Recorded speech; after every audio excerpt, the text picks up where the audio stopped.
We have gotten 10 inches of rain in the last 3 days, and I am starting to wonder if we can actually flood on top of a hill. My entire backyard is going underwater. It has no place left to go.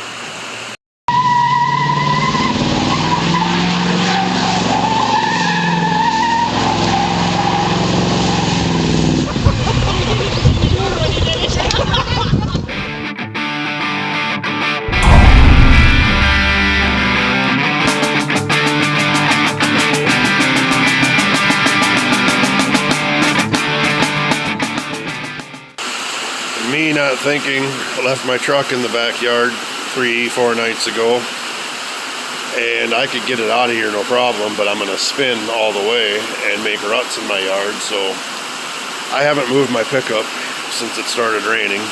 I know better this time of year. And we are on night number 3 of having to hang out next to the tornado shelter. This morning it was 4 a.m. we got woke up to the sirens.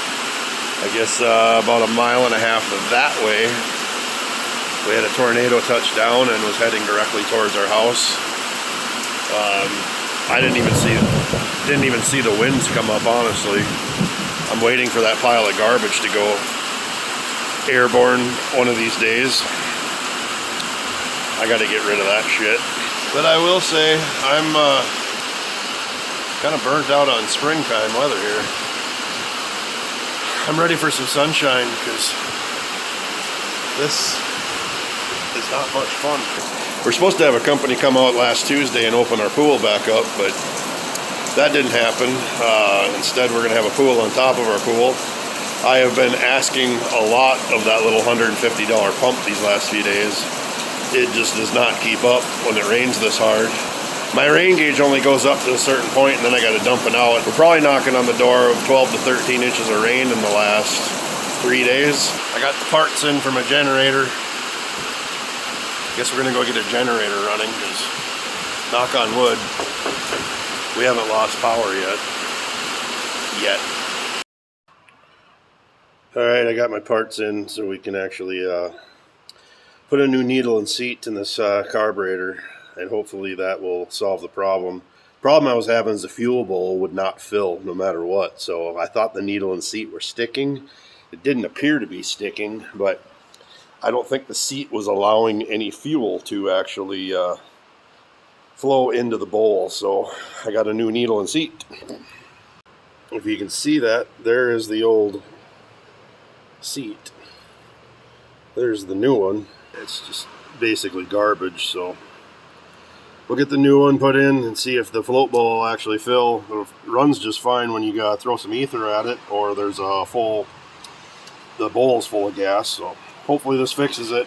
You can hear that it is downpouring still. We're supposed to run into town tonight and go to a show, and I don't know if we're going to be able to get out of here because it looks like all the roads around us are underwater.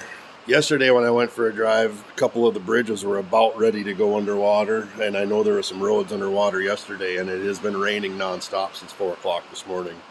Our little spot in Tennessee here is about to float away.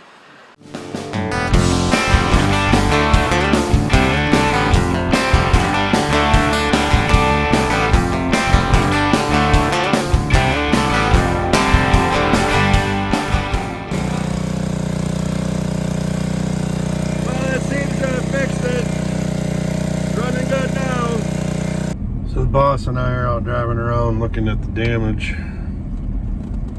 We've been kind of stuck in the house the last few days, so there is a lot of water sitting around out here. It is crazy. So we're just rolling through an area here where we'll sometimes ride side by side. This is a little river by our house. When I say a little river, it's just a little creek. And it is no longer a little creek. It is absolutely 100% flooding everywhere. There's a little spot up here. This is a little spot where I'll bring the side by side and we'll ride down in there. Ain't doing that anytime soon.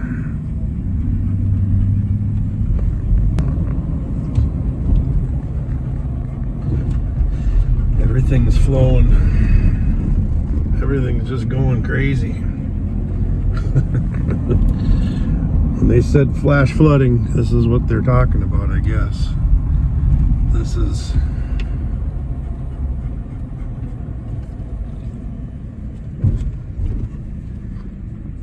wow. Crazy how much water's going through here.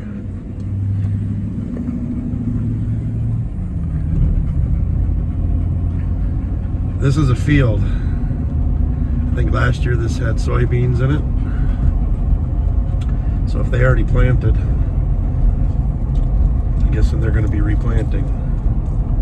This is not a lake. This is all farmland. This is all farmland that's underwater currently.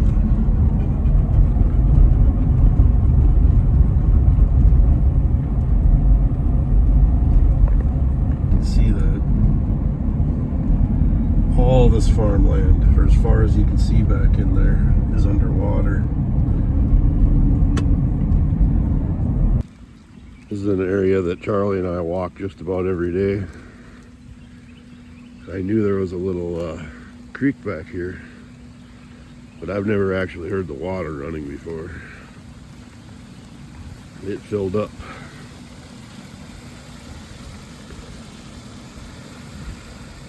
You could tell it was quite a bit higher here.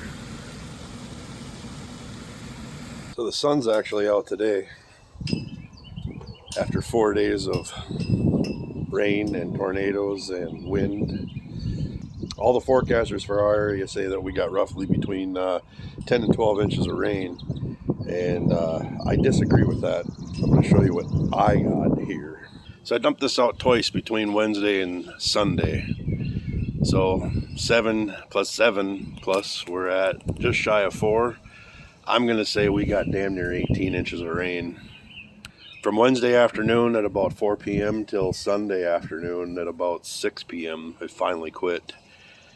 18 inches of rain. The only real damage I got is lost a piece of siding off the back of the garage here, which we had a little small reprieve in the rain last Friday. Crawled up there and got that fixed. Only other damage I had is one fence panel went down. I'll get that fixed here this afternoon. And I gotta say, my $150 pump gave a $1,000 performance. So it's kind of a bittersweet day here today. I got the new plates for the convertible here. In the state of Minnesota, you can find old vintage antique plates and run them on your car as classic car plates. And I always thought this plate looked cool. I no longer live in Minnesota, and I got the new plates. A friend of mine up in Minnesota named this car, and it was available here in Tennessee, so I got specialized plates. So there you have it. It's officially a Tennessee car now. Please don't make me explain this to you. If you don't understand it, ask a friend. And I guess my old plate will take its spot on the wall. Well, that was a hell of a week. Wednesday through Sunday, dodging tornadoes, dodging rain. I'm glad it's over. It ain't even going to hit 60 degrees today, but I'm okay with it. It feels like a nice spring day here in Tennessee, so the generator still doesn't run. It basically runs until the bowl is dry, and for some reason it's just not pumping. If I pull that seat completely out of there, it sprays gasoline 3 feet in the air. You put the seat down in it, it won't shoot anything through it. So for a whopping $16, I ordered a brand new carburetor for it. We'll see if that fixes it. If that doesn't fix it, Home Depot will fix it. I'm just going to go buy a new one. I've had that generator for a long time. It got me through every hurricane in Florida. So I'm still plugging away on the orange car. Got some more wiring done underneath the dash. I think I'm going to head out in the shop now and just keep doing some work on the wiring. I'd like to get all that put back together.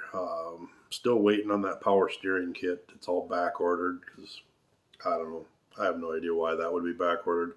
Can't imagine there's like a whole lot of people out there putting power steering in 1968 Le Mans GTOs right now, but apparently enough to back order that kit. So the 69 Camaro was officially up for sale. I've got it listed in quite a few different spots online. I just made the decision that I had my fun with the car and it's time to move on. I'm not really looking to replace it with anything. If I come across the right square body, I will make that decision when I find the right square body. That 62 Impala I was talking about in the previous episode, not going to happen. This is exactly what happened when I sold my 47 Ford. I just decided I was done with it, sold it, and literally 3 months later had that 69 Camaro in the garage because I said, I'm done, I'm not looking for anything. So I'll get this 69 Camaro sold and I'll end up with some other piece of shit that I don't need.